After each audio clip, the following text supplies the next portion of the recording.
PWP Nation, where wrestling discussion lives. Well, hello there. Dukes, Keith, and Griff here from the Anything But Credible podcast, a.k.a. the ABC Pod. Fellas? Holla. Oh, hello. We're here to let you know that you could be possibly missing out on the best podcast ever created, aside from the Offended podcast, of course, and you don't want to be missing that. Now, what makes us the best? Griff? Yeah, great. Keith? Exactly. Look, I'll keep it really simple for you. Crazy people, crazy news, crazy theories, crazy uncredible. That's right. We made that word up. Griff, Keith, say something crazy for me. Russia wants you to believe in Finland. Real. Nice.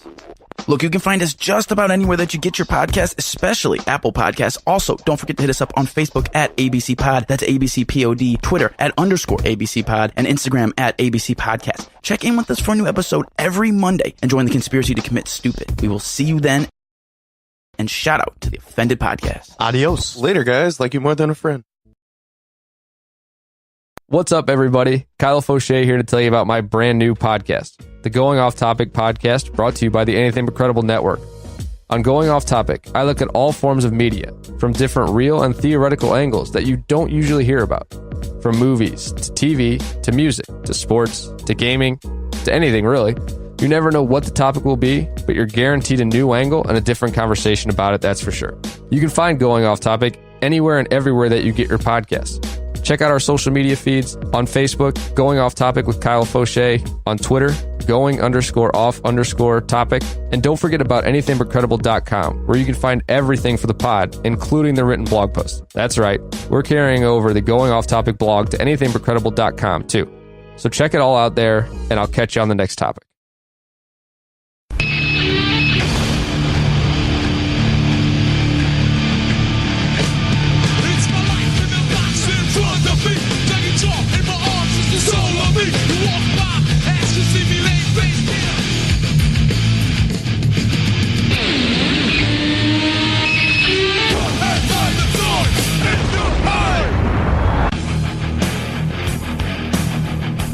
And welcome to the weekly wrestling wrap-up by Offended, presented by PWP Nation. It's your boys, Tricky and Stoutsy. What's up, you fucking marks? What's up? I'm going to give out full disclosure on this episode, because I feel like this might be the most negative episode that we put out.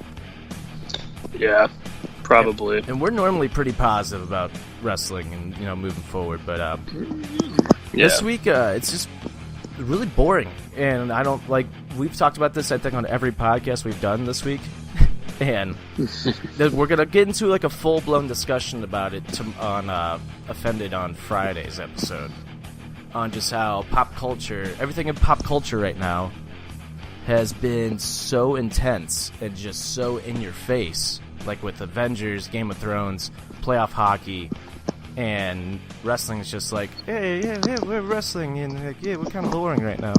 We're kind of restarting every story right now, so. Yeah, it's tough to watch. It is kind of hard to watch right now, and I really think that contributes to everything I just said. So we'll talk about that tomorrow. Well, Friday's episode. But yeah, tomorrow. Actually, that makes sense. Yeah, tomorrow. Jesus Christ. This whole Offended phase has gotten me all fucked up on days and dates. Yeah, I don't even know what day it is anymore. I haven't known the days for...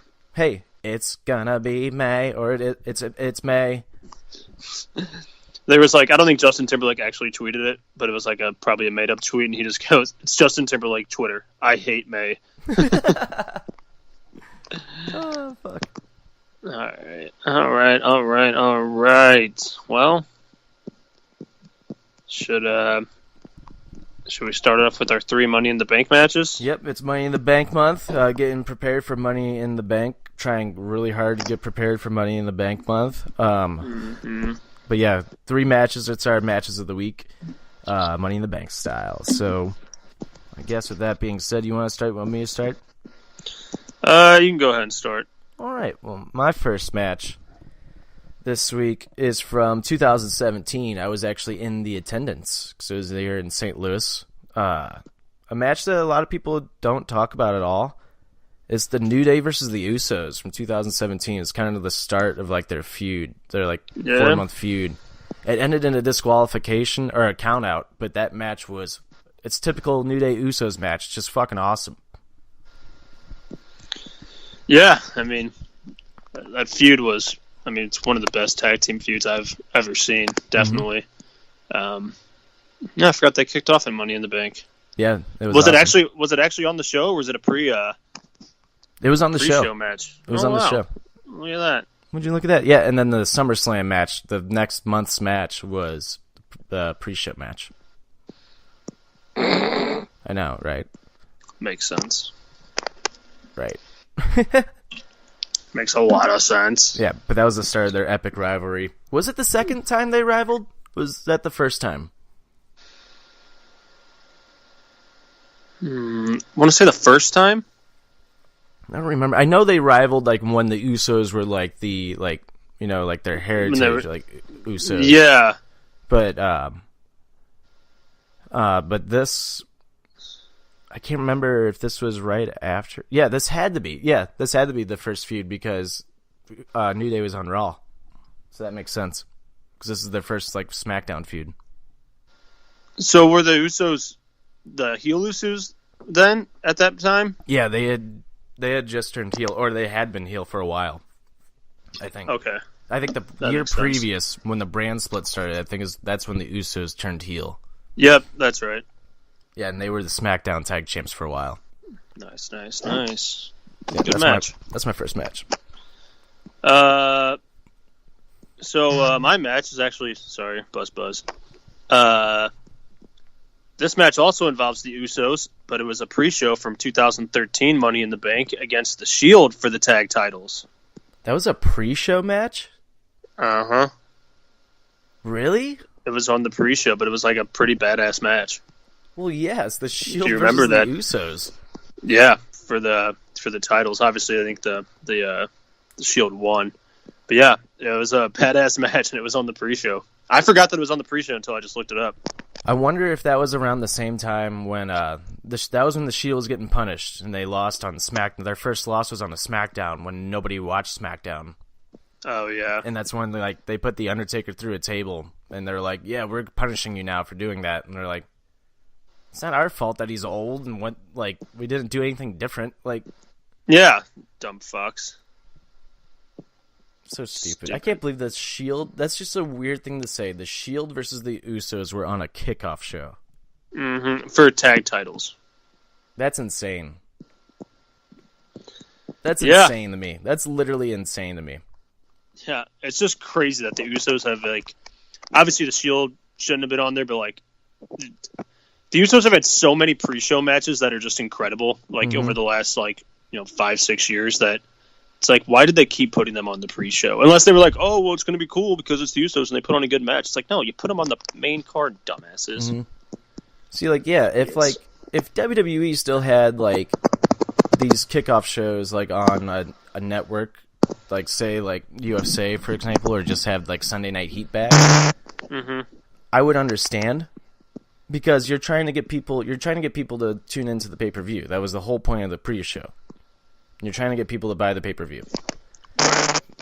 Jeez. Buzz. I know. Snapchat's going off right now for some reason. But, fucking, that was the whole point. It was just trying to get people to buy the pay-per-view. But now with the WWE Network out, it's kind of obsolete to, even have a kickoff show now. And it's right. If you're just going to have the kickoff show, fucking either... I don't even want to say this because I don't want them to do this, but add on another hour to the pay-per-view? I don't know. Fuck. Yeah. I don't know. I don't know. I mean, there was a pre-show recently that wasn't too bad. I mean, obviously Mania, but I'm trying to think if it was Rumble. Oh, it was Fastlane. Yeah, Fastlane. Where shit was actually happening, and it was actually making sense, and it's they're making you tune into the kickoff show. Mm-hmm. Exactly. Now then, when you make shit happen on the kickoff show that makes people have to tune in and it has to deal with the pay-per-view that night. Yeah, that's the whole point. That's what Sunday Night Heat was. It had to do with more story being added into the show. Right. And that's something that the kickoff show never did. They never added to that show that night. No, yeah, it was just the matches. Yeah, it was basically just a pre-show, you watch before a hockey game or any sports game, which not a lot of people watch. They keep it on the background as like background noise, basically. Yeah. So they just did that more often. Actually did stuff that mattered to the main show, then people would probably care more. Because remember, we were fired up. We're like, damn, I think there was like a Kofi segment where we were like, oh shit, this makes sense. This is cool. Yeah, because they're like, all right, Kofi, you're wrestling for the title tonight. And it's like, oh shit, that just got added. Yeah. But yeah, I don't know. Pre-shows are kind of, a real hit or miss now. I agree. So yeah. What's your second match? My second match is from the 2012 Money in the Bank, the Money in the Bank ladder match where Dolph Ziggler wins. I just remember having a lot of fun watching that match. I feel like he was just in so many that I can't even remember which one that is. Well, it's the one that he actually wins. He hasn't won. That's the only one he's won. No, yeah, true. Who was all in that match? Oh, who is in that match? It was him. I know Tensai's in the match because there's a part where Tensai gets mad at him and chucks him over the announce table. I was like, holy shit! Because the way Ziggler sells it, it was so fucking awesome. But who is in the match? Let me look it up real quick. Probably fucking Del Rio, Swagger. Money a bunch in of those the guys. Bank matches. Pulling it up. Going to Wikipedia. Mark Stahl, Eric Stahl, Jordan Stahl, Jarrett Stahl. All right, it was Cody Rhodes, Damian Sandow, Christian, Tyson Kidd, Sin Cara, Tensai, Santino Marella, and Dolph Ziggler. Oh, wow, so nobody that I said. Yeah, no. Damn. Good for Dolph. He was a pretty good... I don't think I was watching too much in 2012, but he was a pretty good Money in the Bank guy, wasn't he? When he had the briefcase? Yeah, he made you, in previous years, you kind of forget who the Money in the Bank holder is. He made it a predominant, thing, every time he was out there. He's like, I'm Money in the Bank. I'm Money in the Bank. He also had... Did he have Big E and AJ Lee at the time with him when he had the case? Later on, yeah. Later on that year, they joined him. Okay. AJ I remember that Lee a little bit. Big E, I think, joined them legit 2 days apart from each other. Oh, okay. Because I feel like I've seen pictures or clips of him with the briefcase with those two with him. Yeah, and when he cashes in, they're with him. Yeah, that's right. And I think Big E was that's one of his favorite moments he's ever been a part of. Just because he's just to be able to be in the ring when that crowd pop goes off, he's that was so cool. And now that's just second fiddle to WrestleMania. Right. Yeah, now, for sure. Yeah, that's crazy. Crazy. Good match. Good for Dolph. Glad he's doing his own thing right now, just doing some comedy stuff. Me too. Taking some time away. Good, he needs it. Oh, yeah. I mean, I think his contract is up pretty soon, too. Yeah, so good for him. Mm-hmm. All right, my second match. I don't think you said this last week. John Cena, Kevin Owens? I did not. Yeah, from 2015. Mm-hmm.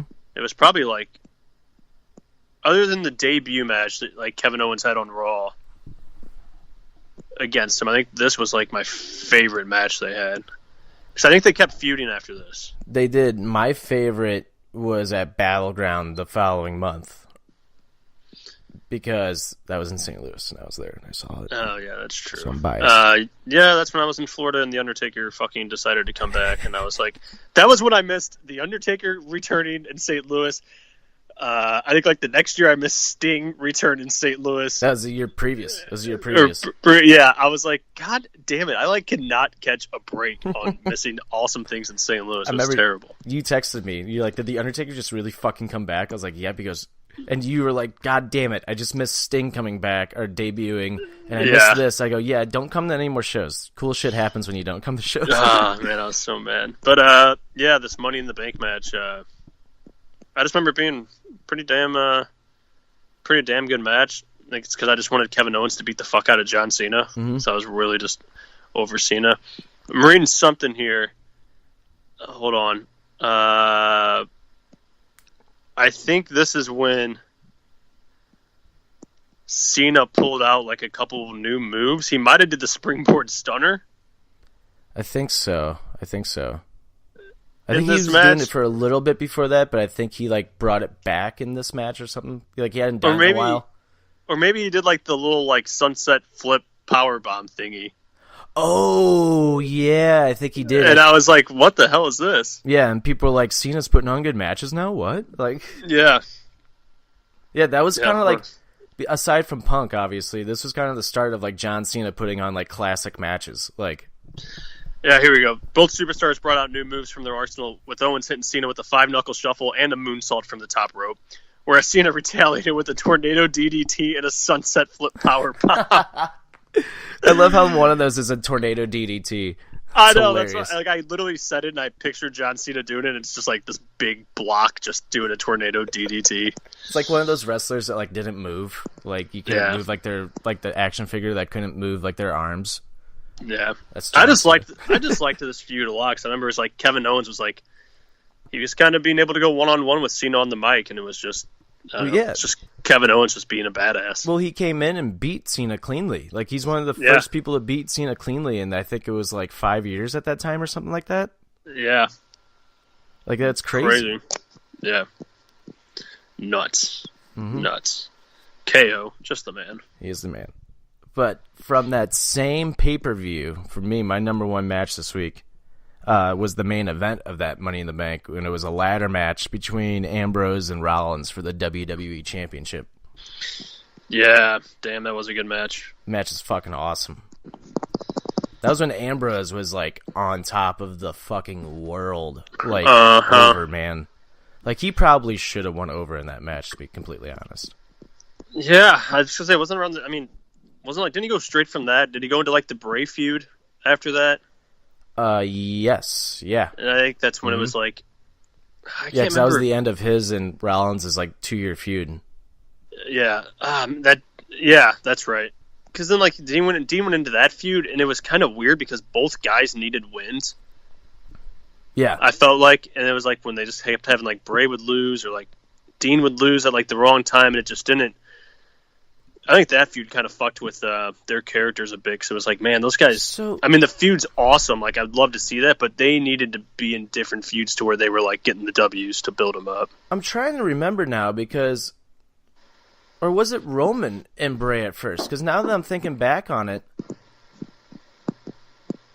I remember Bray, like, having that hologram and attacking Ambrose in a Hell in a Cell match.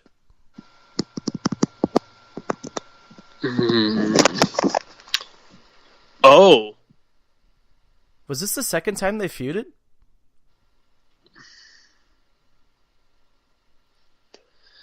It's like, I kind of remember like Ambrose jumping off a ladder at Battleground and putting Bray through a table. Like, yeah. It's got me all fucked up now. No, I think it was 2016 they feuded again. I think Dean and Seth had their Hell in a Cell match in 2016. And then that's when... Because I think that's when... No, because that was when... Or maybe it was. Because that's the match where... what's his name? Bray did the hologram. I'm looking it up, because now I'm fucking curious. I think that's it. Or maybe it was... Maybe it was 15.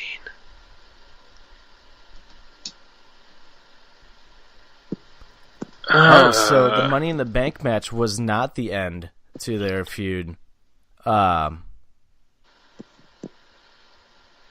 guess that was Reigns that did that? I don't fucking know. I'm all fucked up now. I'm all sorts of confused. Battleground 2014. What was the matches?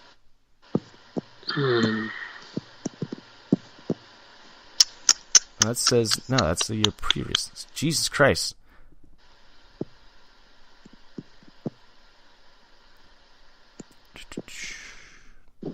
Okay, so yeah, they did. It was Ambrose and Wyatt a year prior when Wyatt attacked Ambrose in the Hell in a Cell, and then we fast forward a year to where Ambrose returned the feud with Rollins, and then lost, and then I think he did wrestle Bray again at Battleground. It's weird. Yeah. It's all over the place. Because then at SummerSlam, it was Ambrose and Reigns versus Wyatt and Harper. Yeah, that's right. Jesus Christ. What a clusterfuck of wrestling. No shit. Oh my God. I was like, I remember Ambrose doing like an elbow drop off of Wyatt off the ladder. I remember Wyatt was kind of selling like it fucking like really hurt. Like instead of acting dead, Wyatt was like punching the mat because he was like, fuck, fuck, fuck. Right.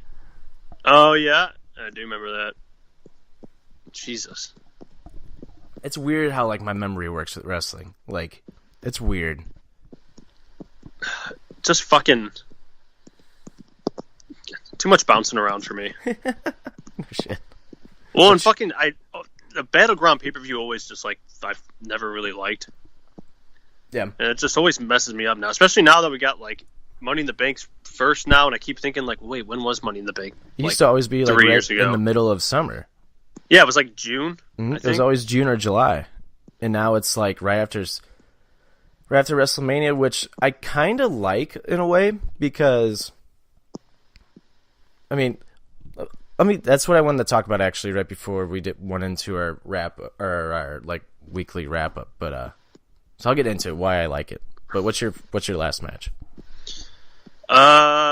My last match. I am ill prepared for this right now.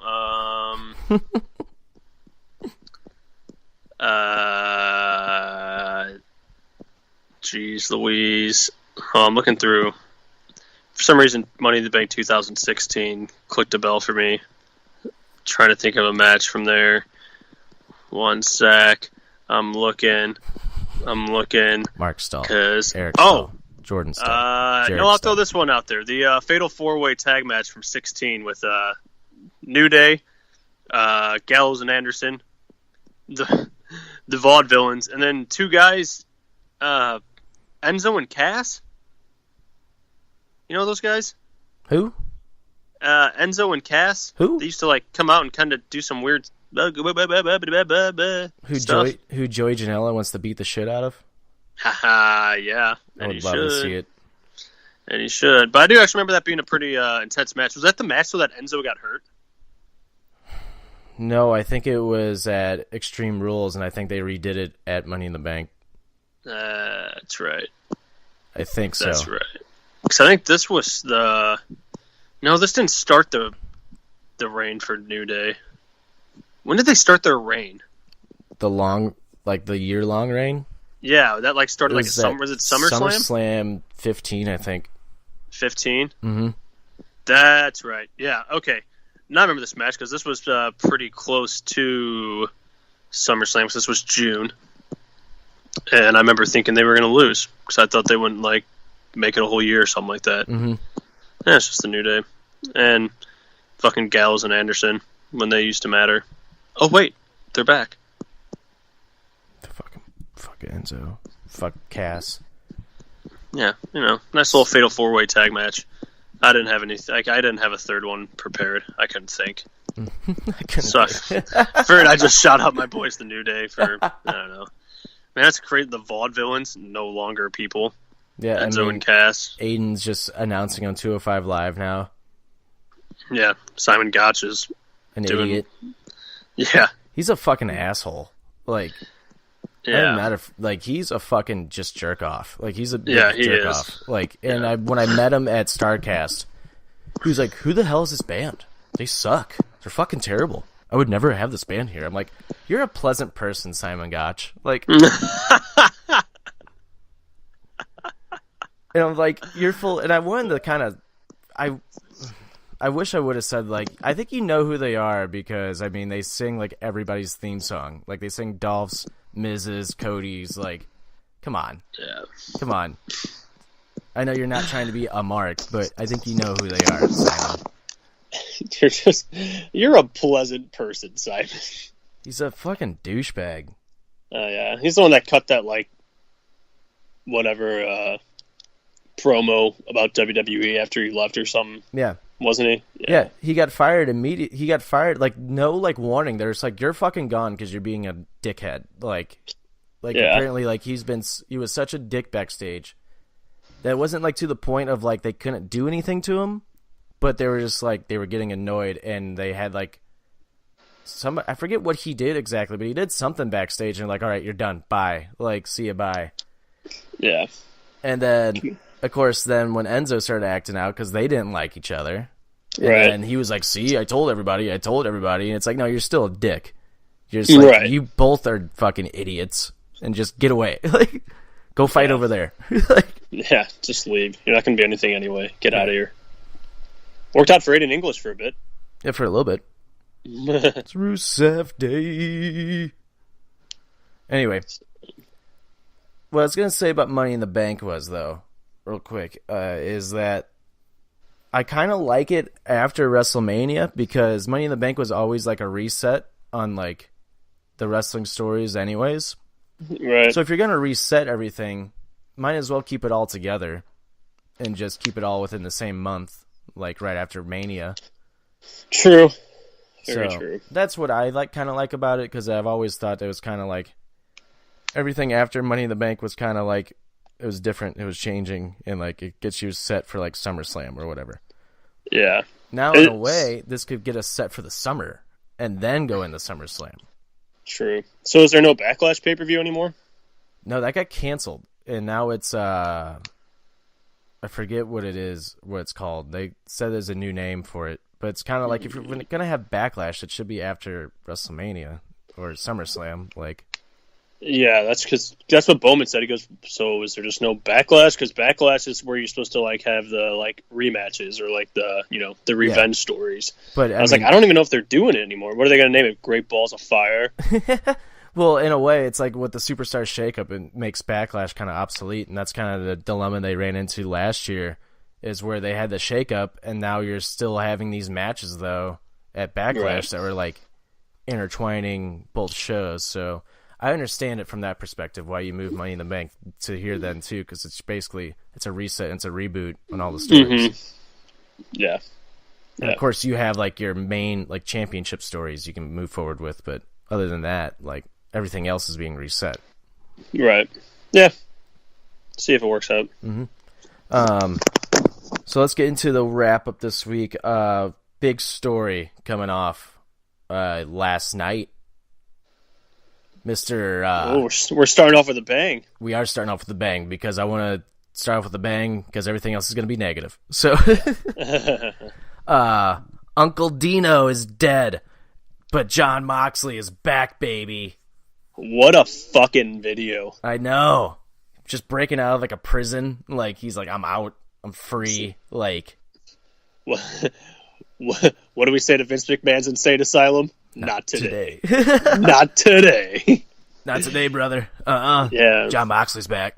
Yeah. Gotta work on that impression. When I saw it, so I texted you and was like, what's going on? Because, like, I texted you at first when he put it up there, his bio still showed his WWE link. Mm-hmm. So I got why people were kind of like, oh, maybe they are going to full repackage him. But obviously it was just a matter of getting that taken off. And because like 2-3 minutes after I texted you, after I texted you the thing, it was no longer on there. So I was like, okay, well, that shuts down any of the WWE repackaging rumors. Yeah.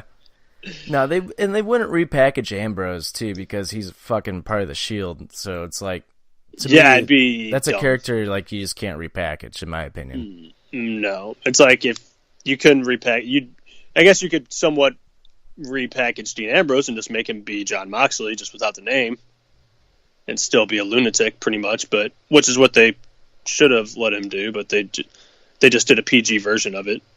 Like, you're going to be a lunatic. Yeah. Okay. Neat. Yeah, and you were like, is this for WWE? I'm like, well, there was blood in the video, so probably not. Yeah, then I had a nice little comment that I don't want to... I just won't repeat, but it was kind of funny. Yeah, I know, I saw that, and I was like, God damn it, that's so sad how true that is, though. Like, the little bit of blood on the arm, it's like, come on. Like, that like, WWE actually would get bothered by that. It's like, Jesus, grow up. Yeah, no shit.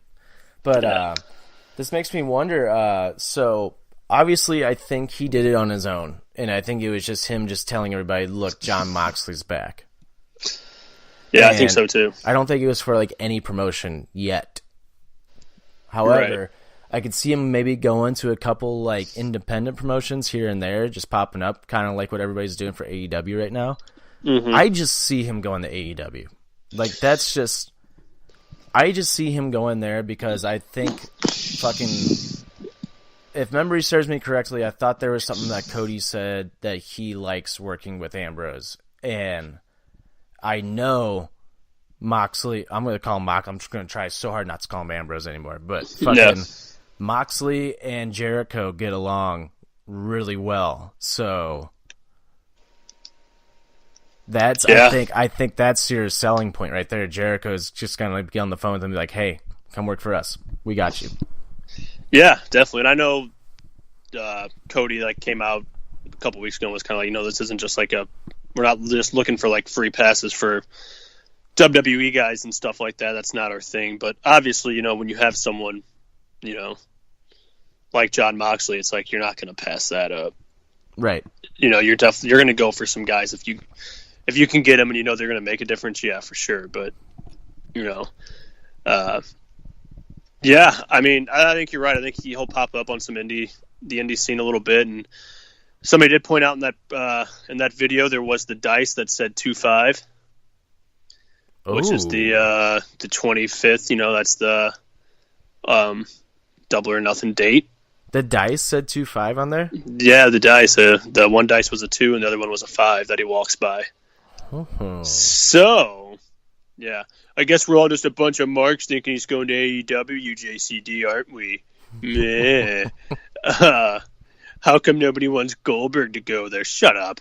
Shut up, you New Yorker. Because nobody likes Goldberg. Yeah, nobody gives a shit about Goldberg. People were pissed when Goldberg beat Owens for the title. Like, come on. Yeah. But yeah, I think he definitely ends up there. I mean, I hope he does. I mean, fuck yeah. Holy shit. It's going to be incredible. It'd be fucking awesome if he ends up there. Yeah, man. Good for him. And that video was just so... That just goes to show that, like, people that are like, well, Dean's not doing anything with this, or he's not doing anything with the Dean Ambrose character, he's got to, like, figure something out. It's like, dude, they're fucking pigeonholing him. Like, there's only so much he can do that they're going to let him do, like, to be... You can't call a guy a lunatic and then only give him, like, an inch to play with. Like, how are you supposed to make that, like, believable in a PG written show? Like, there's only so much he could do. And not only that, it's just like fucking. To me, it's almost. I think I said this to you. To me, it makes me think that Ambrose was going to AEW, and that's why WWE fucking did not give him a match at WrestleMania. They kind of shit on him on his way out, and like they didn't do anything special with him except just get the shit kicked out of him. And the Shield thing, you almost think like that was a request of Roman to or Seth to be like, we want to do the Shield one more time, like right, like yeah, definitely. Because you're telling me that Dean Ambrose, one of the most popular wrestlers like in the company, like he doesn't get a WrestleMania match, right? Well, and they obviously didn't give a shit because like after the rumors came out that he's probably going to be that he's not doing his contract, when he started doing like promos and stuff, they were just like. We were kind of like really enjoying it because they probably were just like, fuck it. You know what, Dean, whatever. Go do what you want. We don't care. It kind of seemed like he didn't care. But at the same time, like he was putting some effort into it because he was pissed off. Like, right, yeah. Well, I just imagine, like, I wonder, there's probably a meeting with Vince at some point about this. Mm-hmm. And I can just see Ambrose putting it all out on the table and Vince just in his chair like, well, like confused, like, well, what do you want me to do? What am I supposed to do? Blah, blah. And like, like playing the whole Vince card, like, we have a story, we got to stick with it. You just got to write it out. And like Ambrose just being like, no, dude, like this isn't it. Like this is nothing you're doing with me is working. Like I think I could see Ambrose calling him out. Like you're thinking the crowd is dumber or is dumb and they're not. Well, it's really funny because like years ago, Ambrose used to always say yes. I remember like listening to a podcast with him, and he was like, I've never told anybody no. I was like, whatever they want me to do, I'll say yes. I'll do it for them. Like, I don't care. And I remember, I think it was Stone Cold that was like, stand up for yourself. Like, fucking, this was on like Stone Cold's regular podcast though, not like on the network one. The network one, yeah. Where Stone Cold's like, fucking stand up for yourself. Fucking tell them though. Don't let them like, don't say yes to everything that you're doing. And I remember Austin, I think this was a few months ago, Austin was saying like how like the wrestlers are too afraid to say no to like some shit now. And I feel like they're saying yes to everything. Yeah. Well, we kind of pointed out a little bit last week when we were talking about like Ciampa, Gargano, and NXT with Triple H down there. A lot of them aren't afraid to say no and give their ideas at least, or to like they want to push for something that they really want. That's because they think they can feel like, because Triple H is legit working with all of them. Like, you know, like he's always around, and like, you know, probably Sean's down there being like, don't be afraid to go talk to him. Don't be afraid to go talk to him.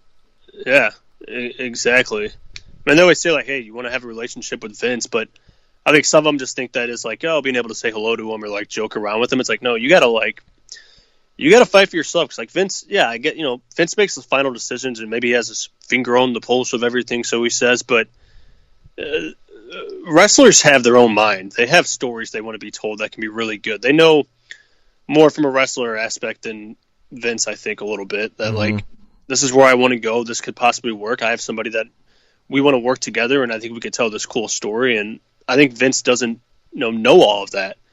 And, you know, unless you go up and, you know, fight for it, he's not going to give it a chance or really think about it because he's kind of fucking clueless to a lot of stuff. So, yeah, I don't know. I mean, maybe Dean probably should have not been such a yes man, but I don't know. It's who knows what actually went on backstage, but obviously, my God, that video he just looked, it just this weight was just lifted off his shoulder, and it was just badass. Like, I'm breaking out of your stupid fucking asylum.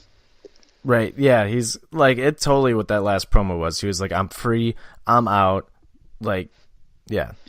Yeah, just, it was sweet, got me amped up. I was like, damn, this is going to be fun. So. I can't wait. I really hope that he does go to AEW. I just want to see, him versus Omega.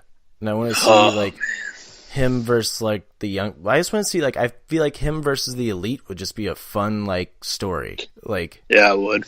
Like, maybe have him team up with Jericho. Oh, that'd be crazy. That'd be awesome. Holy shit, the promos of those two would be incredible. Right, and let him be a heel, and finally not have him be so fucking goofy, and like let him just go in on like everybody. Like, right, yeah, exactly. It'd be awesome. Yep. So good for him, man. I'm glad I know you are too. We're glad that, you know, he's gonna be able to get some freedom, and, you know, never say never. He might end up back in WWE. You know, you never know. So I could see it. Did you ever watch that Cody promo? I did. Dude, it's badass. Yeah, it is.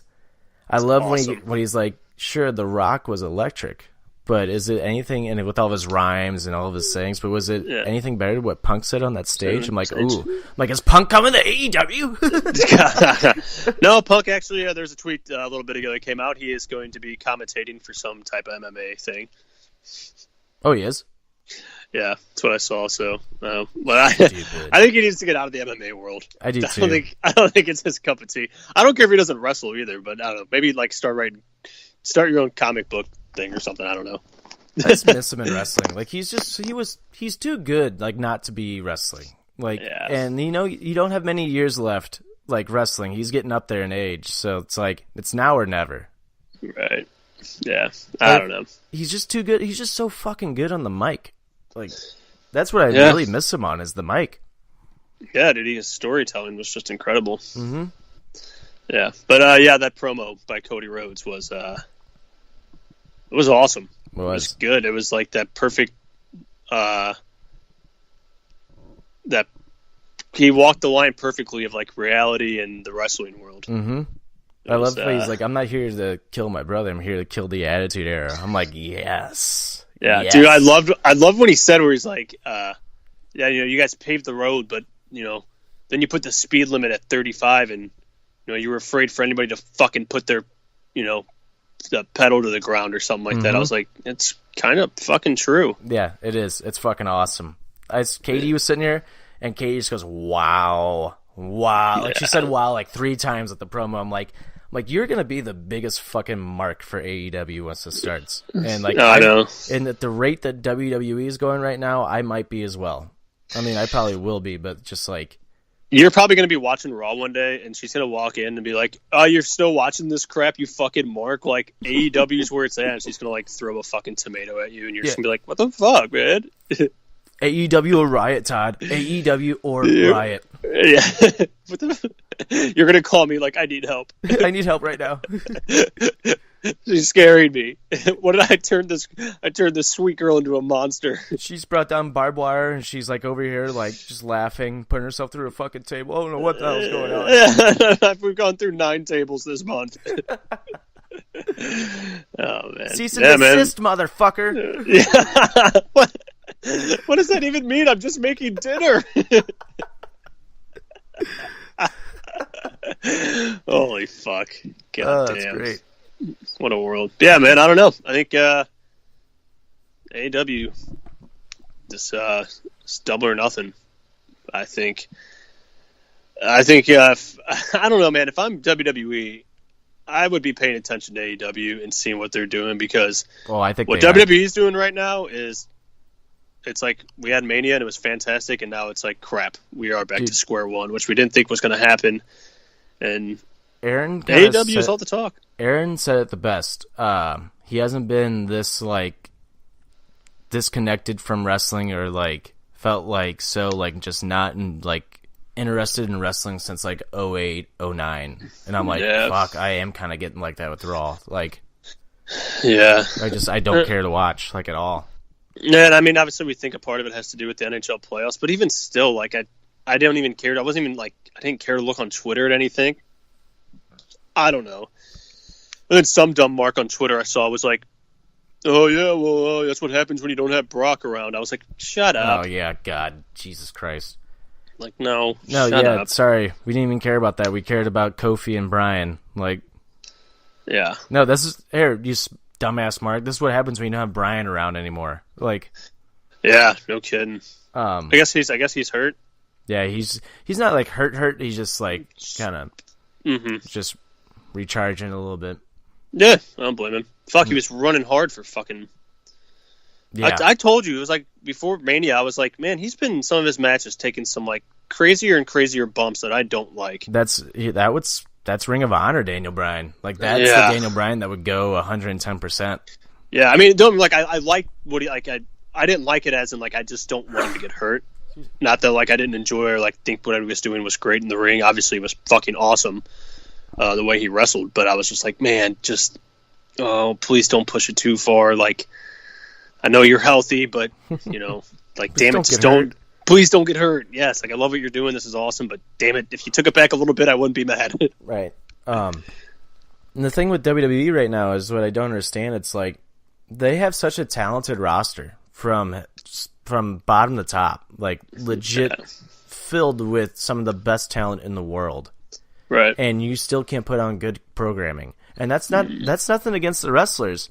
This is on fucking Vince and on the producers on not giving them the green light to just fucking take off and, like Cody said, put the pedal to the floor and fucking go. You're telling me that wrestling can't be intense every week right now? Bullshit. It should be intense every week right now. Like, yeah. Like, there should be, you should give us a reason to tune in. We don't have any reason to tune in right now. No. Like, Kofi won the title, and then you gave us a fucking bait and switch on the night after WrestleMania, and it's just like, Jesus Christ. Like, yeah. I mean, that's when, after that, the night after WrestleMania, when they did the fucking, when they had the bar come out or like whatever, and that's when it was just like, seriously. Like, you had a perfect opportunity to make something very like special here. this is where you're going with it. Like, Right. come on. Like, that, I remember after that, I was like, oh, man, here we go. Like, instead of doing the Superstars shakeup, have Styles come out and just attack Seth Rollins and turn heel. That's what everybody would have been like, holy shit. Yeah. Well, that's why I said they need to get rid of the shakeup and just have GMs and, like, have, like almost like professional sports. Like, you have trades. Like, Or- you all of a sudden make it, like, if Styles were to show up, it could be like, holy shit, why did Styles show up? Like, how did he switch shows? And, like, the next week, it's like, we made a trade. Or something, I don't know, something different than, like you said, I don't know. It's just, I'm just not invested. Oh, no, I think a lot of people aren't invested right now. I think, like, half of wrestling fans. I think we're, like Dave Meltzer brought up this, and it got me thinking, which I don't agree with. He was like, are their ratings going to affect AEW's, like, sponsorships? I'm like, no, I think people are waiting for AEW. I think people are ready for AEW to start. Yeah. Like, I think wrestling fans are so fucking ready for it to start that they want it now. Because what we're getting right now is dog shit, and we don't have that alternative to look to right now. Yeah. The way I look at it, it's like each week they're almost like rewriting like their rough draft for like a paper, where it's like they're writing something, they're like, oh, that's terrible, and like they just keep bouncing around too much. Like, dude, wrestling, it should not be a hard show to book. It should not be a hard show to write. Like, It really shouldn't. I don't understand this. Let Triple H fucking book the shows. Let Triple H run the shows. Like, look at how well he's doing with NXT right now. Like, yep. Well, and we see what happens to NXT guys when they come up and Vince gets control of them, because he doesn't watch the fucking show. No, he doesn't watch NXT. Bullet sounds to Ricochet's theme song and entrance now. Pew pew. Like, yeah, what the fuck is that? Yeah. What's up with this? Like Aleister Black. You have to hear him like rise up now. Excuse me. You have to hear him like rise up. Yeah. Like, what the fuck? Just little shit like that. Stop that. Yeah, it's like, why? It's like, why are you worried? It's like they're worried about the wrong things. It's like nobody cares about that. Right. Fucking focus on the actual show. No, man, I think, like you said, dude, I think people are ready for another outlet. I think they're ready for AEW. They're ready to give it a chance and see what it is. Like I said, man, I think, people are like, oh, we're not going to get WCW, WWE war with this. It's like, in my opinion, I think WWE's becoming WCW a bit. They are. I think you got a bunch of people. Obviously, Vince is in control, but the advertisement people, all this other stuff, I think they got their hand just as much in the pot of what they want what they want to be supporting and stuff. And a bunch of people that don't know anything about wrestling, kind of like with Turner down there. There was a bunch of people who didn't know shit about wrestling that were in control, trying to make decisions. And look what happened. It's like, oh yeah, hey, you can come to WWE, make a bunch of money, but you're not going to be happy. No, you're not. And the thing that's going to take off is that you're going to see AEW like start like producing amazing content, and you might see them legit like start like getting unbelievable ratings, right? And this is where you might see Triple H. You might have Triple H legitimately step in behind the scenes, take over, and you might see another Attitude Era. You really might, so they can get the ratings back. They might do whatever it takes to get those fucking ratings back if it starts fucking over WWE. Yeah, which I think it might. Like, I'm not saying AEW is like the biggest threat in the world, but hey, when's the last time WWE faced a threat? Especially a threat that has no, like, there's really not many restrictions. Like, I think whatever television network they go with, obviously there might be a little more restrictions, but they're not. Cody's not going to do a TV contract that's not going to allow them to be them. Right. It's been close to 20 years. It'll be 20 years in 2 years once WCW got bought out. Yeah. Which is crazy. I don't know. If I was Vince in WWE, I'd figure it the fuck out quick. I would too. Yeah. With that being said, I guess let's get into Raw and SmackDown. Not a whole lot happened on this week's both shows. I thought both shows were very slow and boring.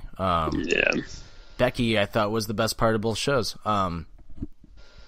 Becky is, like, we talked about this. You and I talked about this, how we think Becky might have been losing a little steam here, but now I think it's come to full terms, especially this past week. She was the only one getting chants, like, getting, like, the crowd, like, chanting her name, like, The crowds this week were kind of dead. Like, they weren't the best wrestling crowds, but they weren't the deadest wrestling crowds I've seen. But they were the only person they were going crazy for and chanting the name was Becky. Yeah, I mean, you're not wrong. Like, I would say probably, like, I didn't really watch too much this morning. I watched, like, some recaps and stuff. Like, Becky and I'd probably say maybe the Kevin Owens, Kofi Kingston were probably the two best things. And add in Rollins and Styles, because that was awesome. Yeah, Rollins and Styles. I mean, but yeah, I mean, you're not wrong. Like, Becky's still getting the reaction. So, and I think Lacey Evans is starting to grow on me a little bit, and I like the story. I like this angle right now. That's like the one intense like angle that they have going right now. They just don't like each other, and they want to beat the shit out of each other.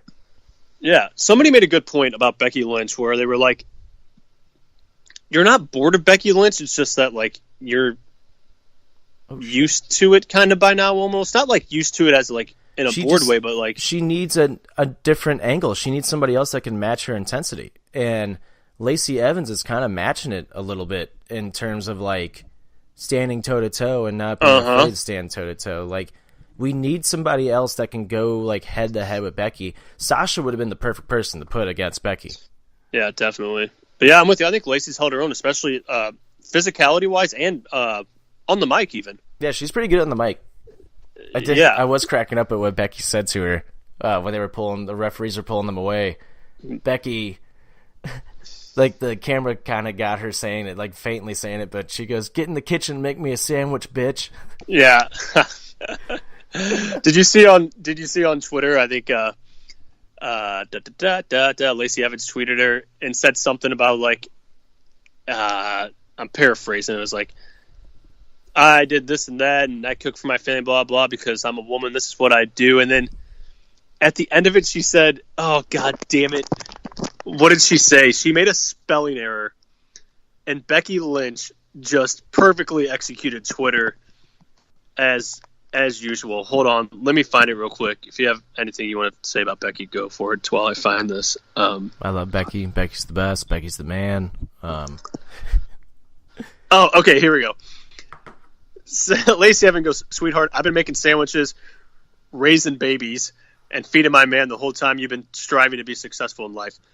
But I can whip you up some homemade soup for money in the bank because the only way you'll be able to eat is through a staw." STAW. She meant to say straw. Becky goes, "Good for you. So you'd agree a woman can be whoever, whatever she likes? ? Wife, mother, CEO, businesswoman, or the man of this whole damn business. Now make my sandwich, plank, while I go Google what a staw is." I love it, man. I love it. Everybody's like, well, not everybody, JCD, like, oh, she's going to cut the same promo. She's the man, and blah, blah. It's like, well, Lacey Evans is going to cut the same promo while how she's a woman and a lady, and you're not. Yeah, exactly. Like, I mean, they all have their own, like, they have their stick. It's like, it's like Charlotte. That's been my whole thing, like, with JCD. Like, it's just been like, dude, it's the same thing. Like, everybody has that gimmick. Everybody has, like, their one thing that they go to, you know? That's every wrestler ever. Like, The Rock, if you smell it, The Rock is cooked. I mean, come on. How many times are we going to listen to The Rock rhyme? Like, come on. Right, yeah. Or Austin call people a piece of trash, or give me a hell yeah. Like, give me a hell yeah. Yeah, you know. It's just that the whole Charlotte Becky thing has been going on for, like, it went on for so long. That's all you heard. Right. Yeah. So, like, now you get Lacey Evans, and that's her. That's why I said I'm more invested in the Lacey Evans feud than I am the Charlotte one now. Same. It's something different, and I like it. Yeah. But it's a challenge for Becky. It's like it's not making Becky. It's just making both of them look badass, her and Lacey, because it's not like Becky just beating the shit out of them. Like, it's like Lacey getting one up on Becky a little bit here or there, and you know, happened to Austin too. Austin didn't always fucking come out on top in a brawl or something like that. But if he ever if somebody got the better of him, he'd give that little smile to the camera and say something kind of like Becky does. Like it, right? It works. I like this feud. I'm ready to give it a chance and let it go for a couple programs. Same. And then let's move on from that. Let's go to Rollins and Styles. Just great promo cutting against each other, basically being like this is a dream match. And then they just beat the shit out of each other. Rollins fucking launching himself through those fucking ropes to Styles. Sorry. Holy shit, dude. He nuts. flew through those ropes. Yeah. And dude, then the forearm spot was... Yeah, that was dope. Through the table, I was like, wait, how did that happen? I had to like rewatch the clip like 4 times. I was like, wait a minute. How did he get him? The fuck? How did this work? I mean, it was perfectly executed. Yeah, and the way like Rollins like jumps up and like catches him to go through the table too was like as little things like that people don't notice. Yeah, I was like, did he jump? I was like, did he jump? I did like, if he did, he fucking did it perfectly to where you just, I don't know, all you see is them just going through the table. Who are they having? Like I said, I didn't really watch. I didn't really see too much of the promo. Are they having Styles play the heel a little bit more, like not a complete heel, but playing a little more of the heel, or is it kind of an even? It's pretty even. Just 2 guys, promoting each other, beating the shit out of each other, kind of thing. Mm-hmm. Cool. I like that. Yeah, I like it too. That was that. Shane McMahon popping up and basically fucking choking out Miz was cool. I was not expecting Shane to just pop up. And I like that they're continuing this. I do like that they're continuing it. Yeah, so do I. I just hate the way Shane throws punches. Why? Because they're real? Well, yeah, because I think he has like no self-control, and it's like, all right, dude, like you don't gotta actually pop this. I mean, I get, make it. I'm sure Miz doesn't care, but I don't know. The way he punches, it's just like boop boop boop boop. They're like socket, like the little robot guys. Like it's such like a short little jab. Mm-hmm. I don't know. It's just weirdo Shane, especially because he throws 3 punches and then he's bright red. Yeah, because he's tired already. He's gassed, but it was announced on Raw that Miz versus Shane in a steel cage. So at Money in the Bank. So Money in the Bank's shaping up. The card's shaping up to be pretty good. So yeah, it doesn't look bad. And I'm so happy there's a steel cage match. Finally. Right, we haven't had one in a while. No, I miss when they would just pop up on Raw. Yeah. Or like, Those why is this great. happening? Do you remember like there was an episode of Raw like in 2003 that I remember perfectly, and it was kind of like. I remember watching my dad. My dad's like, why are they having a steel cage match at the beginning of Raw? And then the Raw ends with, like, the cage trapping, like, I think Rob Van Dam and Evolution just beat the shit out of Van Dam. My dad's like, oh, well, that's why they had the cage match at the beginning, just so they can get the spot at the end where they trap him in. Yeah. Yeah, I mean, the last, like, great cage match that I remember what was in, like, the last 5, 6, 7 years is the Wyatt family and Daniel Bryan. Yeah. It was on Raw, and it was like such a cool moment. It's like they got Bryan's trapped in the cage with Bray, all that crazy stuff, and then he ends it with him, like, he takes off the Wyatt outfit and he gets on top of the cage. I was like, fuck yeah, that was a perfect time for a Monday night steel cage match. And those chants were so loud that night, too. God, I remember popping. I was like, yes, that was perfect. Whoever wrote that was perfect. That's a vision that you want for like a story. Like, yep. I don't know. I just missed the random like cage, not like random without a point, but it's like you have 2 guys feuding, going at it, and it's like, all right, you know what? We'll put the title on the line in the cage match tonight. It's like, what? And then maybe the title changes hand, or you can still continue the feud with it, but add some kind of fire to it every once in a while on a Raw instead of just like your typical normal one-on-one 20-minute dance that they do, which is cool. Like, I like it, but it doesn't hurt to throw a little bit of extreme into it. Right. Exactly. Just add another element, just for I don't know, could help tell the story. I agree. Definitely agree. But then you got the marks like, I can't see through the cage. Shut up. Yeah. Shut the fuck up. Shut up. Shut the fuck up. Yeah. So. With that being said, let's go to SmackDown. Let's talk about the Money in the Bank stuff last. Kofi and Kevin Owens just building up this rivalry. Owens super kicking Xavier. And then Owens at the end bringing out the action figures. Like, oh, you can't be here, so here. I got you one better. Here, these stupid little action figures. Pulls him out of his pocket, starts talking to him, knocks him over. Then Kofi comes out and beats the shit out of Owens. Yeah, man. I like Kofi's, like, the championship style he has. So do I. I like the little bit of like grit they're adding to him. Like at the end of that, he was on top of the ropes, yelling at Kevin Owens, like, "What? This is what you want, man? This is what you want? All right, fine, man. I'll give it to you." Like, he has that.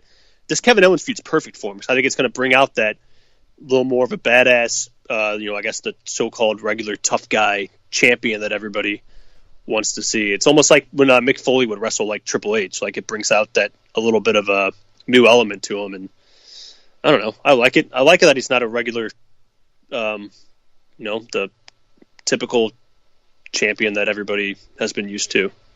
Right. Same. It's different. It is different. It's a breath of fresh air. Yeah, man. It's cool. It's fun. It's exciting.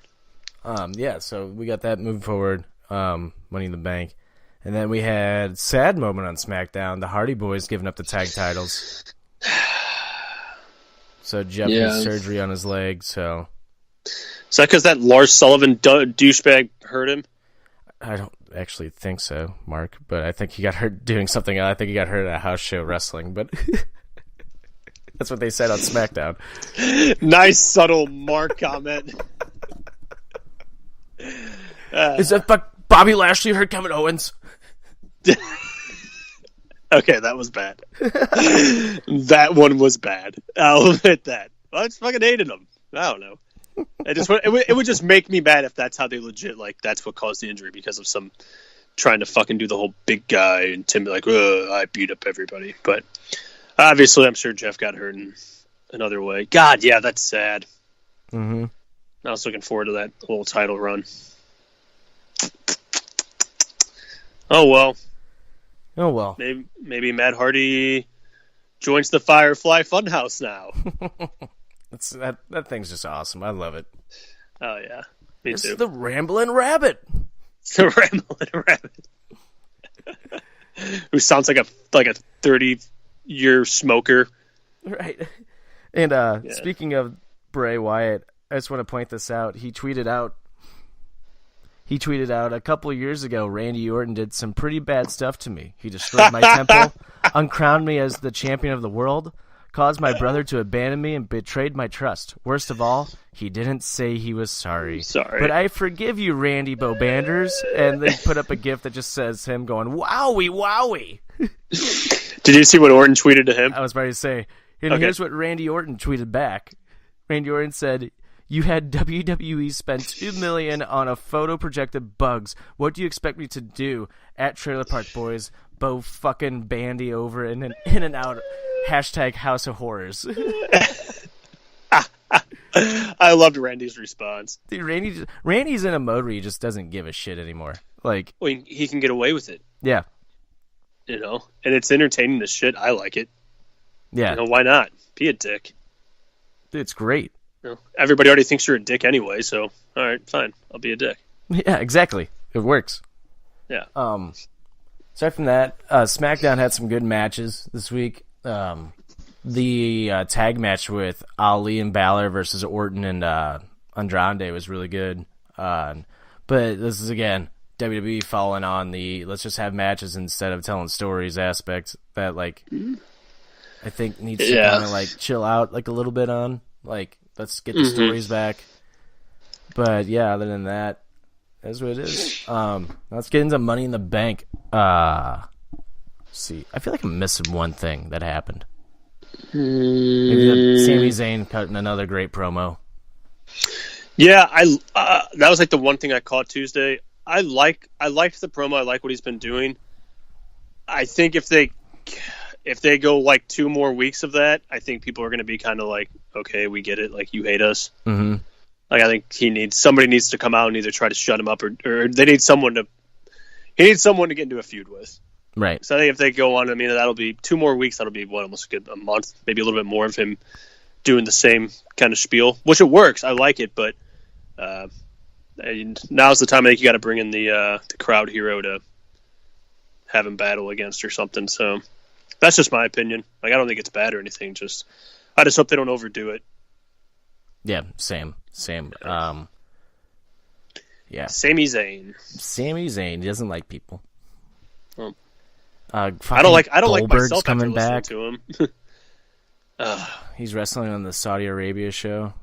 Who cares? Neat. Goldberg, Lesnar, and Undertaker are all going to be at that show. And somebody tweeted out, "So you mean the real WrestleMania?" It's like, no, fuck that. That's not. No, fuck that. No. Yeah, shut up. Stupid. Yeah, so it'll be probably Goldberg, Lesnar, I'm going to assume. I don't know, but...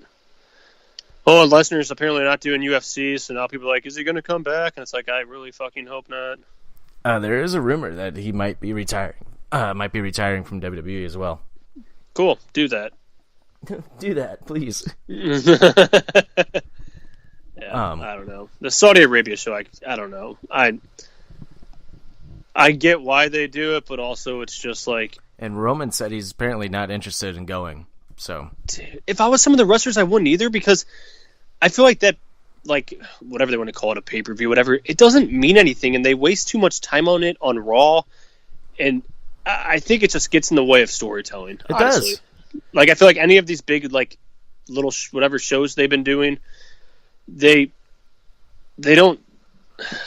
don't even tell a story. They just worry about promoting where it's going to be, and oh my god, it's going to be here and this and that, and these superstars. It's like it's almost just like it interferes with what's actually the story that had been previously going on. It just takes away from it. I don't know. That's just my opinion. If it's the greatest Royal Rumble again, we'll have another little Royal Rumble pool. Yeah, that would be fun. But other than that, I don't give a shit. Like, I don't either, man. It's too much stuff. It is. Too much. All right, so here we go. Money in the Bank. All the participants were announced this past week on Raw. From the Raw side for the men, we have Ricochet, Braun Strowman, Drew McIntyre, and Baron Corbin. I don't mind it. No, I'm really glad Ricochet's in it. Mm-hmm. But also, I think Jay tweeted this. Like, okay, you have Bobby Roode beat him. Where's Bobby Roode? It's a good point. How come where was Bobby Roode on Raw? Yeah, especially when last week that was like one of the most talked about things was good old. Oh, I'm sorry, not Bobby Roode. Robert Roode. It's like that was one of the most talked about things, and he's not even on the show. Like, what the fuck? Yeah, that makes no sense. Yeah, I'm with you. I'm okay with the participants. I don't know. Bray's in it. Not Bray, sorry. Braun. I don't know. Take Braun out and put Robert in. Yeah, or I think it'd be cool to put Bray in somehow. Yeah. Or Sammy. Yeah, or Sammy. Yeah. I don't know. But yeah, I'm okay with them. I'm glad McIntyre's in it. I think he kind of deserves to have I wouldn't be upset if he won the Money in the Bank. Mm-hmm. But on SmackDown, we have Ali, Balor, Andrade, and Orton. And both shows basically did the exact same thing. They had tag matches against, like, the two good guys versus the two bad guys on both shows. Like, come on. You guys are getting so lazy. I hate when they do that. That was, like, before they... oh, man. I don't think it was the brands. But do you remember for, like, last year for a while, it was, like, SmackDown and Raw were, like, basically the same shows? Just different wrestlers. It was, like, the same matches. Kind of the same story. It was, like... It's like, come on, you got to, like, differentiate yourself. And then SmackDown really started to. But, yeah, for a while, it was, like, kind of the same. Like you said, it's like, why are you, like, this past week, why are you just booking the same exact thing? It doesn't make any sense. Yeah. Like, come on, get creative. Do something. Like, yeah. Fuck. Yeah. God, do something. And then it was better, but them announcing that was better than the fucking women's announcement. Oh, my God. I heard that was bad. Dude, it was cringeworthy bad. Like, the Raw side, at least, was cringeworthy. I was watching it, and it got to the point where I was like, I can't watch this anymore. Like, and I just, like, I fast-forward through the rest of the entire episode after that, because I was just like, I can't watch this anymore. Like, it's getting... Were you sitting there, like, feeling like, like you felt embarrassed? Yeah. Like, that's the worst when you're watching something, like, and you start feeling embarrassed. You're like, oh, my God, I feel so embarrassed for these people. Dude, like, legit, like, I was just sitting there, I'm just like, oh, no, stop talking. Fucking Dana goddamn Brooke is in the match, which I don't get. Why is she getting, like, a major push right now? Like... How... I texted you last night, I go, is Dana Brooke really in this match and Ruby Riott isn't? And you said, right. Yes.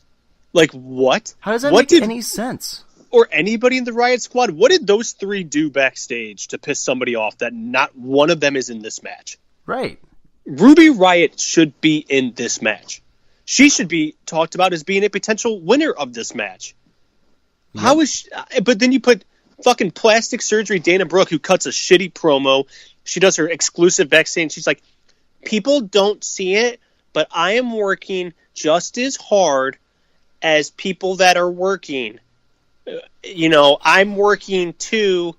I can't think of other words to say, but they don't see it. But you weren't working. You were getting fucking work done on your face. Shut up. And I'm talk very slowly. Oh man, but it was her and Natty going back and forth, and I'm just like, oh my God, make this stop, stop. Oh my God! And then Naomi came out, which it got like kind of better, but not really. And then Alexa just saved it. But Alexa was fucking. The funny thing about this whole thing was, Natty and Dana Brooke were arguing, and Alexa made them like stop. She jumps in, she goes, "Girls," she's like, "Women, stop! You guys are embarrassing. Save this for something else. Go backstage and do it where nobody else can hear you or see you off camera." And the crowd popped and cheered for her. And like Dana kind of made like a face like at the crowd, like what the fuck? But it's like it's shut up. It's true. Yeah, just shut up. It was hilarious. It was fucking hilarious that the crowd popped for that and started cheering Alexa. And Alexa's like, I know. Yeah, God. Oh, that's bad. Yeah, that's probably the only, like, I would not have Dana Brooke and I'd have Ruby Riott in. Other than that, I'm not too upset with the competitors that they named on Raw. Right, I understand why Natalia's in it. Dana Brooke is the one I'm just like, I'd rather even have Tamina in over Dana Brooke. Oh my God, yeah. Or fucking throw Nikki Cross in there. Right, or Mickie James. Yeah. Or Ruby Riott, or Sarah Logan. Like, holy shit. Jesus Christ. You have so many more talented women on the roster, and that's who you go with? I'm really upset about Ruby Riott, man, because we've both kind of like really liked her in the Riott Squad, and she was getting a nice little. They were pretty fucking entertaining and putting on good matches, and then until they had them pretty much jobbed the last like 2 weeks before Mania, and it was like, what in the fuck did they do wrong? Right. And then on the SmackDown side, we got Bayley, Mandy Rose, Ember Moon, and Carmella. A way better choice of wrestlers on the SmackDown side. Definitely. I definitely think a SmackDown person is going to win the Money in the Bank for the women's, and I think somebody from Raw is probably going to win the men's. Yeah, I think so too. And I think I said, I might have said this a few months ago even, but I kind of want like Ember Moon to get a chance with the Money in the Bank. I can actually see anybody but Carmella on the SmackDown side actually winning the match. That's what I was about to say. It's like, but I could really see any of them. Like, any one of them would benefit from having it. Yep, and there's Bayley maybe. Yeah, Bayley. They're starting to push more and more as a singles competitor again. I mean, she's been wrestling Charlotte and Becky Lynch the last 2 weeks, and really good matches too. So, and then you got Mandy Rose getting in the match. They're starting to set up a Sonya Deville face turn, I think, on her. Yeah, I think so too. So we'll see what happens. We had that prediction show the week before, or the week of Money in the Bank, whenever it is. So we'll have our predictions then. Yeah.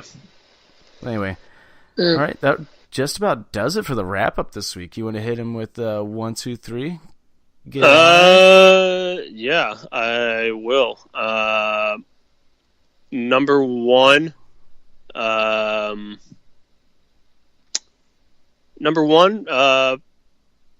Becky Lynch and Lacey Evans. Once again, I mean, obviously Becky Lynch, just being the hot topic of the week again, even though some people might disagree, but Lacey Evans especially, I think, is the right person for this, and each week she's growing on me and you more and more. Mm-hmm. So props to her for sticking with it. My number 2, that Cody Rhodes promo, just incredible. Just that guy's a genius. He is. That guy is a genius. He is he's Dusty Rhodes to like almost like, obviously not quite, but if there's anybody that's going to be close to him when it comes to promos, creativity, psychology, I think he's right there. Yep, I agree. He got nothing against Dustin Rhodes. He's just as creative, but Cody's got something. He's got that fire. And that fire's going to take that company a long fucking way. Yep. He's just good. And he's just got a smoking hot wife who he calls out boobs all the time, which is hysterical. I've forgotten so many likes on this picture. It's because your boobs are hanging out. Yeah. Or he just goes boobs. Yeah, she'll post a picture and be like, sun's out, what a great day. And he'll just be like, boobs. Hilarious. Good stuff. And my number 3, the pinfall of the week. The shocker. The biggest tweet out of any wrestler. His very first tweet. Jon Moxley. With just an awesome video. He's free. He is free. He's like the genie at the end of Aladdin. I'm free. Just, man, just awesome. Awesome.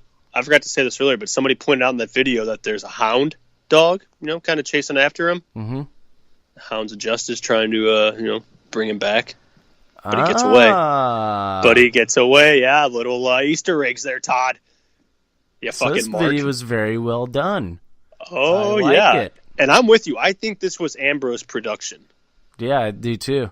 Because I don't know how contracts can work, but I think if he was doing something, I don't think there's no way he could do something with AEW producers and stuff while he's still under contract with WWE. Well, his contract's over. It's up now. Well, right, but I mean, they didn't put it together last night. Right, but I mean, legally, it's okay to put it up now because it's after the yeah. I get what you're saying. That's why it came up last night at midnight because it was May 1st. Right. And his contract was up on April 30th. What a way to kick off May. No shit.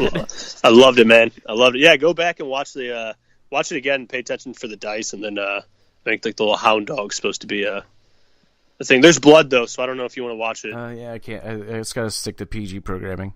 Okay. I need somebody with white gloves to come by and wipe that off his hand, please. But yeah, that's was my 1, 2, 3 finish. My number 1 this week. Jordan Devlin versus Walter on NXT UK. I was watching it while we were recording. Holy fuck. What a match. They beat the shit out of each other. Walter gets like bloodied like at the end. Like by Jordan Devlin? Yeah, dude. Oh, so there's like a long history between these two, like wrestling. So when I saw that they were wrestling each other today, I was like, I'm watching NXT UK because their matches are fucking great. And this match was no different. It was just a fucking brawl. And then at the end, Pete Dunne comes out and he goes, I want my rematch. And Walter just nods his head and says yes. And that's how the show ends. Is Jordan Devlin's the one that Finn came out and wrestled at the UK takeover, right? Yeah. Yep. Okay, cool. Yeah. Basically little Finn too. Yeah. Little Finn? Yeah. That guy's awesome. Yeah, I like him. I really liked that match. Yeah. A lot of people didn't like him in the Cruiserweight Classic, but he's really hitting a stride on NXT UK as a heel, so I like it. Nice. Good for him. 205 Live, my number 2, 205 Live's main event. Fucking Tony Nese and Drew Gulak just tearing down the house. Fucking phenomenal match. 205 Live slowly coming back again. I can't wait for Drew Gulak to be on the main roster one day. Hopefully he just leaves and goes to AEW. Yeah, even though I don't watch 205 that much, whenever I see a clip of him on the internet, he's just awesome. He is awesome. Yeah. Thank you. Point proven. And what does he call him? Dorito what? Get back in the ring, Lindsay Dorito. Get back in the ring, Lindsay Dorito. Point proven. Thank you. Thank you. Oh man, good stuff. Good stuff. And of course, my number 3 is the same as your number 3. Jon Moxley is free and he is back, and I love Jon Moxley because Jon Moxley is a fucking psychopath. So, yeah, be awesome. It'd be kind of cool in like a crazy world. Like, obviously, it wouldn't happen because she's just too sweet. But like, what if Renee left and like just became a psycho and like was almost like a manager for him, like Harley Quinn style? Yeah, but she's just too much of a sweetheart. I was like, "Hey, I'm Renee. I'll kill you." Grr. Grr. But here, and then she pulls out like a fucking giant knife. Grr. Oh, sorry. Don't get too close. I'll stab you. Yeah, I really hope WWE doesn't like start treating her like shit. Because I could see Dean Jon Moxley, if he does go to AEW, like if he starts doing promos or interviews and stuff, I could see him really fucking tearing into WWE. Mm-hmm. And I don't know. I mean, we've seen Vince be bitter before. I just hope he doesn't come down on her in any way, because she's done pretty good at keeping her mouth shut about how Dean feels and stuff like that. She's respected the business, so I don't know. But hey, if she doesn't, she leaves. Maybe she'll go to AEW and just become a psycho. Right. Maybe she will. Only time will tell. Well, anyway, we just need wrestling to get more intense. Yeah.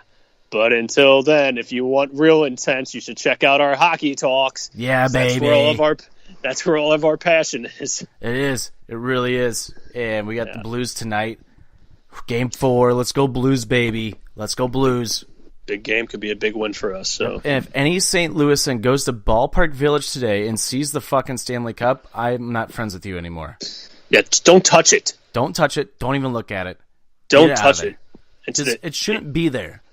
And to the fucking idiot on ESPN here in St. Louis radio that was like, if you think you can't touch it, you're just wrong. Like, why does it matter? We've already proven that if you say there's a no-hitter in baseball, there can still be a no-hitter. Shut up. Who said that on ESPN? Well, that Dan Buffett guy made a tweet about it. Was like, if you want to touch it, touch it. Like, I'm sick of like these superstitions, like that just want to be like that's like an unwritten rule of hockey. Like, you just don't touch it. You don't touch it until you win it. Say that to a hockey player. Say it to a fucking hockey player. I don't care if you played in the pros or not. You don't touch it. They should take and to tell people. Go ahead. He should just get his like reporter card taken away for that comment. Like, you should not be able to report on hockey if you're telling people to go ahead and touch the Stanley Cup when your city or team has not won a Stanley Cup. Fuck off. Yeah. Fuck off. Yeah. Your card gets taken away. Yeah, it made me mad because sometimes a lot of stuff he kind of tweets about Cardinals and Blues, I tend to agree with for the most part. And I was like, this is a horrible take. And then some other guy from 101, Chris Rogney, you know that name? No. No, well, he's with them. He retweeted and was like, this is 100% accurate. And if you think different, then you're just wrong. I go, I tweeted him. Oh, so we're wrong to think that a superstition, or something we like is funny just because you say so. And he goes, no, not just because I say so. It's just because you are wrong. And I was like, oh, what an intelligent comeback. What an intelligent comeback. Sorry, you know what? If people do want to touch it, I'm not going to like really rip into it. I'm just going to be like, you're a fucking idiot. You're not supposed to touch it. I'm about to do a run-in when this show's over. Don't rip on us people that have our superstitions. Yeah. That want to have fun in anything. Like, it's fun for us. It's fun for me. It's going to mean more to me if the day ever comes in this life where we win the cup and I walk up to that cup and I'm like, wow. Because I've had like 3 chances to touch that fucking thing, and I never did. When I was at the Hockey Hall of Fame, I was like 12. I was like, nope. My dad goes, we can't touch it. I looked at him. I was like, I know. And I'm just staring at it. I can't touch it. So it's going to mean, it's weird. It makes no sense, but it's going to mean so much more to us when we do. I know this is a wrestling wrap up, but God damn it, we're hockey fans, and we're going to get our WrestleMania moment this year, hopefully. In hockey, and I'm going to make love to that cup if we get it. Kofi got his moment. It's our turn. Please. Bring Kofi to every game. We need that. We need some positivity. No doubt. Well, anyway, you can follow Offended on Instagram, Twitter, Facebook, and Periscope at OffendedPod. Make sure to go follow PWP Nation at PWP Nation on social media platforms as well. Make sure to go listen to our Avengers, Game of Thrones, this wrestling talk, hockey talks, and Offended. We have a new episode every day this week on Apple Podcasts, Spotify, iHeartRadio, wherever you get your podcasts, just by searching Offended. Subscribe, give us a 5-star review. Make sure to go buy our t-shirt at www.prowrestlingtees.com by searching and search Offended. And you can follow me on Twitter, Instagram, and Snapchat, Trickton42. You can follow Stoutsy at Jimmy James 9417 on Instagram and Schwatter James V Stout on Snapchat. And let's go Blues! Come on, yay. Play Gloria. Let's go. We need it. I need it. I need it. I need wrestling to be better. I don't need it. I don't need it. I don't need wrestling. I need it. But yeah, let's go Blues. Let's go Blues. Let's go wrestling. Let's go Jon Moxley. Let's go. Let's keep it all together. For Stoutsy, I'm Tricky. This has been your weekly wrestling wrap-up by Offended, presented by PWP Nation. We'll see you next week. Bye. Bye.